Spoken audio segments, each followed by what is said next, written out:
Lalu Xiaoyan mengangkat tangannya dan meraih badai itu. Karena telah belajar dari pengalaman sebelumnya, kali ini dia tidak terpengaruh oleh pengungkapan dirinya. Di atas pasir kuning itu tertinggal sepotong emas dan batu, persis seperti saat binatang buas di kehampaan itu meledak sebelumnya. Setelah kembali ke Gusen Haoxiang, Xiaoyan mengeluarkan yang telah ditemukannya sebelumnya dan memastikan bahwa keduanya adalah benda yang sama. Bentuknya hampir sama dan termasuk dalam jenis kristal yang sama. Hal ini tidak terjadi pada binatang buas dan binatang buas yang tidak akan ragu untuk menghancurkan darah mereka sendiri saat menghadapi bahaya hidup dan mati. Sejauh yang kami ketahui, semuanya sangat beracun. Jika hanya salah satu dari mereka, hanya satu di antara mereka yang mempunyai fitur ini, artinya kristal ini kurang bermanfaat. Jika setiap kepala memiliki kristal ini, pasti ada gunanya. Mari kita mulai, semuanya. Pelatihan Anda dimulai dari sini. Xiaoyan menatap anggota tim Fearless. Tidak terlalu berbahaya di planet tak berpenghuni ini. Yang terbaik adalah memberikan pengalaman kepada semua orang. Kami membentuk tim dan bergerak maju untuk mencari. Ada slip giok di sini. Jika Anda menghadapi bahaya yang tidak dapat diatasi, hancurkan segera. Xiaoyan mengangkat tangannya dan membagikan kepingan giok kepada semua orang. Bintang ini tidak terlalu buas, dan bagi mereka yang memiliki kekuatan anti peradangan dari guntur ekstrim dan kekuatan anti peradangan dari jiwa ungu yang bergerak virtual, mereka dapat mencapainya hampir seketika. Dengan alasan memastikan keselamatan semua orang di tim Fearless, biarkan semua orang berlatih sebentar di sini. Meskipun tidak seorang pun tahu untuk apa kristal ini digunakan, semua orang tetap mengumpulkannya sebanyak mungkin. Setelah Xiaoyan membagikan slip giok, dia mengeluarkan beberapa pil penyembuh. Saat ini, dia jauh lebih kuat dari orang lain. Dulu dia dijaga oleh semua orang, sekarang dia bisa sepenuhnya melindungi semua orang tanpa rasa takut. Seluruh tim mengenakan baju besi dewa virtual yang dimodifikasi oleh Ding Yue. Dengan baju besi yang melindungi tubuh mereka, pertahanan dan kekuatan tempur mereka dapat meningkat pesat. Dari sudut pandang keamanan, tidak perlu terlalu khawatir tentang efek anti-inflamasi dari binatang buas ini. Akan tetapi, beberapa makhluk lain di sini setidaknya berada pada level dewa cabang bumi. Namun, saat berlatih, seseorang akan selalu menghadapi beberapa bahaya. Jika tidak ada bahaya, bagaimana mungkin ada latihan? Gu Shenhao mendarat di tanah dan menemukan tempat secara acak. Menggunakannya sebagai pangkalan, tim tak kenal takut meninggalkan rumah dewa kuno dan memasuki langit berbintang yang dipenuhi pasir kuning dan angin kencang. Kemudian, klon jiwa berjalan keluar dari bayangan Xiaoyan. Setelah menyapu rambut dewa kuno itu, ia melesat langsung menuju ke pusat bintang. Tubuh aslinya ada bersama Ye Beijing. Memasuki pasir kuning, kekuatan jiwa alam giok tersapu. Pasir kuning tersebut mempunyai khasiat tertentu yaitu dapat menghalangi kekuatan jiwa, sehingga binatang buas dapat bersembunyi di dalam pasir kuning tersebut. Kekuatan jiwa memungkinkan binatang buas bersembunyi di pasir kuning.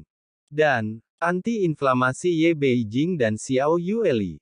Orang-orang memasuki pasir kuning, dan binatang buas muncul dari waktu ke waktu, tetapi mereka tidak terlalu kuat dalam bertarung. Hampir semuanya bisa langsung terbunuh hanya dengan mengangkat tangan mereka bertiga. Tepat saat mereka bertiga mencari tanpa tujuan di bintang ini, beberapa aura mendekat dengan cepat.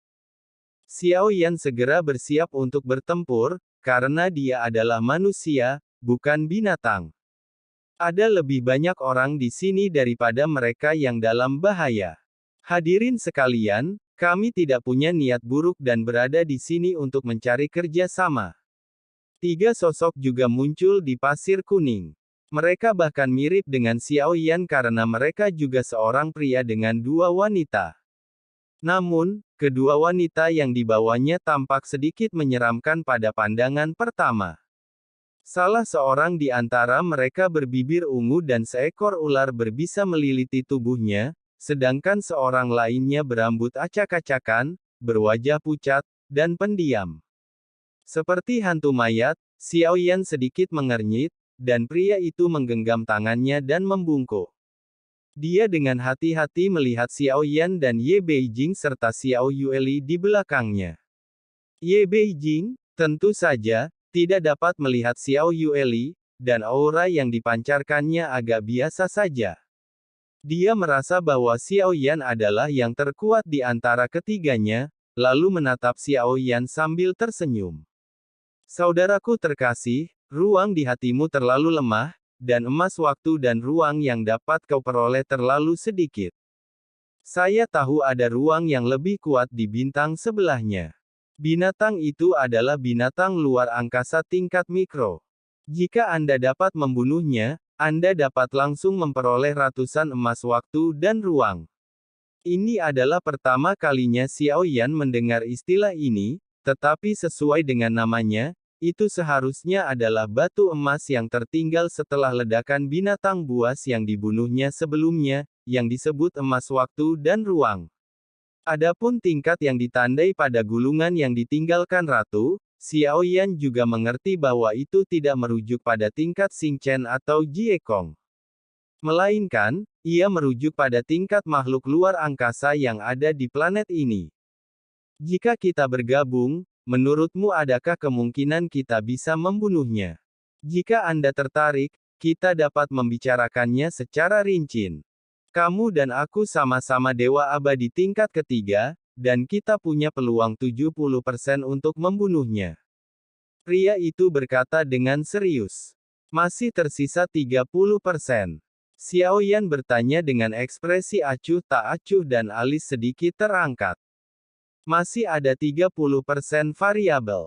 Jika Anda tidak dapat membunuh mereka, Anda hanya dapat mundur. Bagaimanapun, binatang luar angkasa kritis memiliki kekuatan seperti dewa abadi tingkat keempat. Aku memang punya beberapa cara, tetapi aku tetap membutuhkan kerja samamu. Baru pada saat itulah ada kesempatan untuk membunuh orang itu dan dia berkata dengan getir, saya tidak tertarik. Kamu harus mencari orang lain. Xiaoyan langsung menolak. Meski lelaki itu tampak tulus, ada kelicikan yang tak kentara di matanya. Orang ini menyukai Xiaoyan, pasti ada sesuatu yang membuatnya tertarik.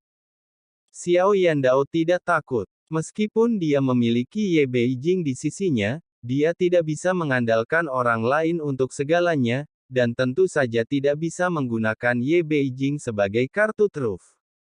Jadi, meskipun apa yang dikatakan orang ini benar, Xiaoyan harus mempertimbangkan apakah ia mampu menghabiskan semuanya sendiri. Jika tidak, Xiaoyan tentu tidak akan mengambil risiko seperti itu. Saudaraku, tunggu sebentar, makhluk angkasa yang berbahaya ini tidak mudah dicari. Aku tidak tahu lokasi pastinya. Akan sangat sulit bagi Anda untuk menemukannya lagi. Pria itu tidak tahu bahwa Xiaoyan memegang gulungan ratu di tangannya. Semuanya telah ditandai untuknya. Jadi, aku telah membawa orang lain ke sana sebelum aku, dan mereka telah tewas dalam pertempuran. Xiaoyan menatap laki-laki itu, matanya sedikit menyipit, dan dia dapat menarik analisis dari apa yang dikatakan laki-laki itu. Itulah sebabnya Xiaoyan menanyakan hal ini. Sejujurnya, saya pernah mencoba ini sebelumnya. Oleh karena itu, saya cukup akrab dengan ruang kritis ini. Dengan kekuatanmu, kamu tidak akan kalah lagi kali ini. Pria itu berkata demikian dengan serius, tampak sangat berharap mendapat bantuan Xiaoyan. Xiaoyan ragu sejenak, lalu mengangguk sedikit, oke. Namun, berikanlah aku waktu untuk. Xiaoyan setuju dan ingin melihatnya. Apa sebenarnya yang sedang coba dilakukan pria itu? Jika saudara Xia Feng Shichang sudah siap, Anda dapat menghancurkan slip giok dan menyatukannya kapan saja. Pria itu mengangkat mulutnya dan bertanya, apakah Anda berencana mengundang orang lain? Xiao Yan menatap laki-laki itu dan sepertinya bisa membaca pikirannya lagi, tentu. Saya harus menunggu cukup lama. Jika Anda ingin benar-benar yakin, akan lebih aman untuk menemukan Dewa Abadi tingkat ketiga. Feng Xichang memikirkannya dan menjawab.